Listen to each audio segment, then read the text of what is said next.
This is AP YouthNet.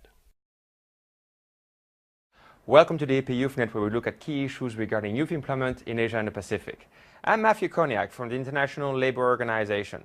Today, I'm joined by the legendary Wall Street investor Jim Rogers. One thing that characterizes Jim Rogers is that he knows the world, literally, and not just the world of finance, but the world, full stop. He traveled the world twice, once on a motorcycle trip, secondly by car with his wife, and has earned a place in the Guinness Book of World Records for the distance traveled and also for the number of countries he has traveled to. Jim Rogers is also the author of many books, including The Investment Biker, which he wrote after his first motorcycle trip, as well as A Gift to My Children, A Father's Lesson for Life and Investing. He currently lives in Singapore, from where he joins us today. Mr. Rogers, thank you so much for joining the show. I am delighted to be here, Matthew. Thank you. I think I'd like to start the show by maybe going back, because this is a show about youth employment, young people, and I'd like to start with how it all started. You grew up in a very small town of Demopolis, Alabama, and of course you later became a successful investor whom we know.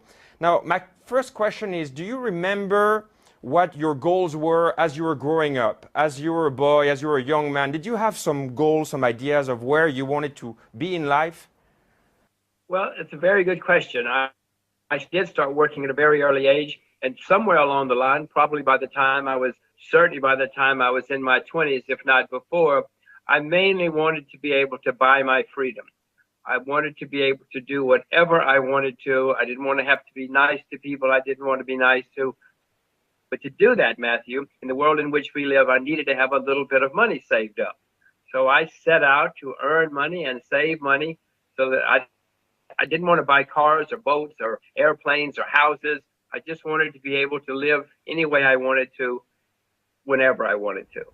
Now, in the book, in The Gift to My Children, you mentioned about already a little bit how different you were from other boys. You would go to the baseball game, but because you would pick up the cans and make a little bit of money of that. And you also had a good advice from your Uncle Chink and from your dad.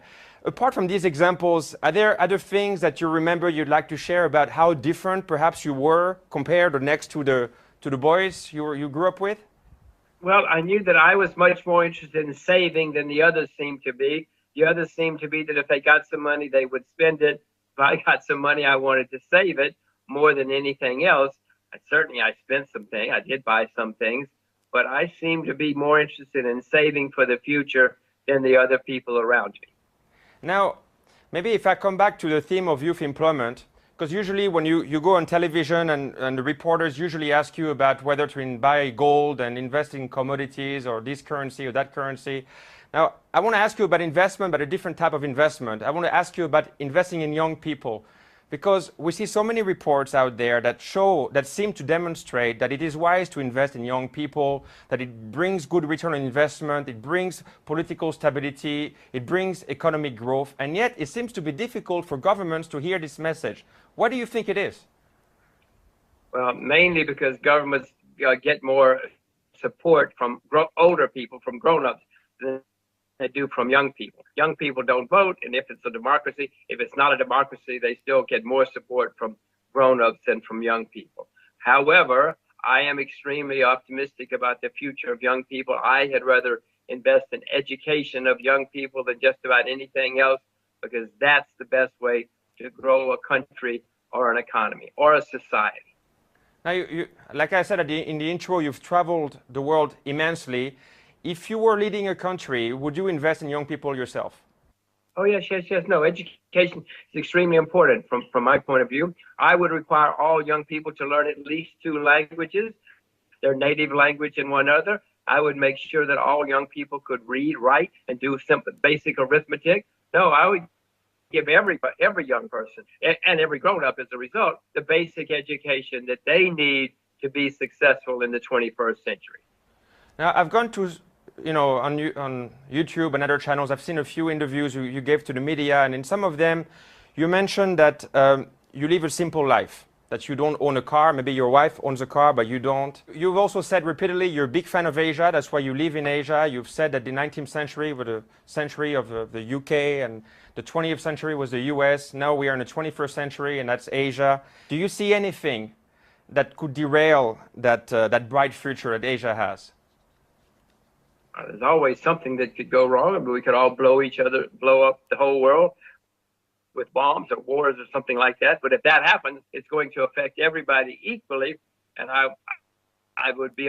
think that Asia would come out of that even better than other people, because we do have a lot of hardworking, ambitious people here who save and invest for the future.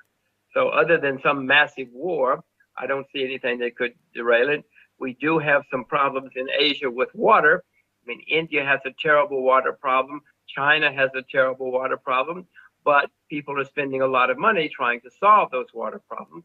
If we can solve the water problems, Asia's got a great future, and avoid war. Now, you've also said repeatedly that you would encourage young people who don't know what to do not to go for MBAs necessarily, not to go for PR, and to really think deep about going into agriculture. According to you, how can rural development in Asia be more inclusive and more equitable? We have a shortage of farmers developing in the world. We don't have many people going into agriculture. And so agriculture's got a great future. Yes, nothing happens overnight, Matthew.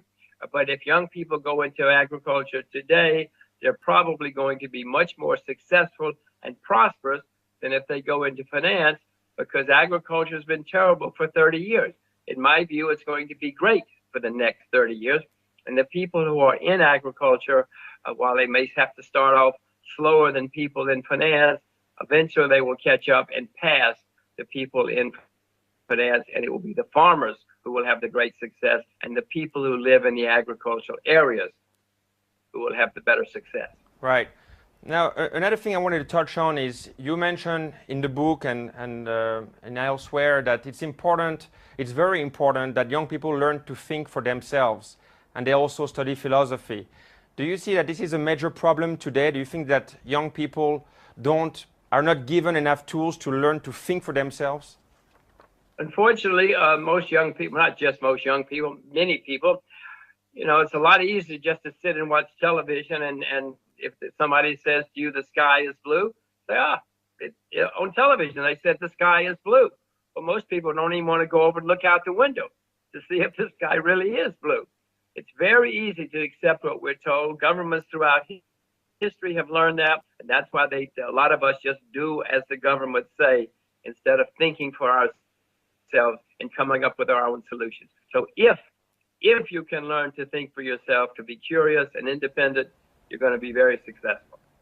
I think you're right. It's important to think for oneself. It's important to do the homework and to do the right research, but at the same time, it's probably very important to receive the right advice, the right guidance. And for example, in this region, in terms of career guidance, orientation for what school, what career to choose, it's not easy. And many parents, in fact, they try to, if not push, at least orient their children to go for government jobs or for jobs with big companies, because of course this is where jobs are more steady and more decent. Do you have any word, either of advice or any reaction to that type of advice that comes recurrently?